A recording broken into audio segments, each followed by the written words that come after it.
धुर्कोट गाउँपालिकाका 7 वटा वडा मध्ये एक सुन्दर वडा हो वडा नम्बर 3 हाडाडे। पूर्वमा वडा नम्बर 2 पिपलधारा, पश्चिममा मदाने र झिमरुक, उत्तरमा मालारानी एवं दक्षिणमा धुर्कोट गाउँपालिका छ।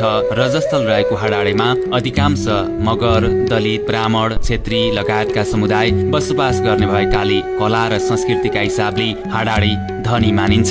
स्थानीय निकायको गठन पश्चात धुर्कोट गाउँपालिकामा विकासका प्रशस्त काम भएका छन्। 2079 वैशाख 30 गते भएको स्थानीय तहको दोस्रो निर्वाचनमा धुर्कोट गाउँपालिका वडा नम्बर 3 हाडाडेको वडा अध्यक्षमा पदम विष्ट एवं सदस्यहरूमा प्रेम बहादुर कुमाल, अमृता नगरकोटी, सरिता विक, एम बहादुर कुँवर र चक्र सुन्दर घरती मगर निर्वाचित हुनु भएको थियो, जसमा वडा अध्यक्ष पदम बहादुर विष्ट र सदस्य प्रेम बहादुर कुमाल कार्यपालिका सदस्यको समेत जिम्मेवारीमा हुनुहुन्छ। गुल्मी सदरमुकामबाट धुर्कोट गाउँपालिकाको केन्द्र बरबोट हुँदै करिब 26 किलोमिटर पार गरेपछि हाडाडेको प्रवेशद्वार नादी पुगिन्छ। मनोरम गुफा, पचभैया पर्यटन, मनोकामना मन्दिर लगायतका धार्मिक एवं पर्यटकीय स्थलले सजिएको हाडाडेले एक सुन्दर वडाको पहिचान बनाएको छ।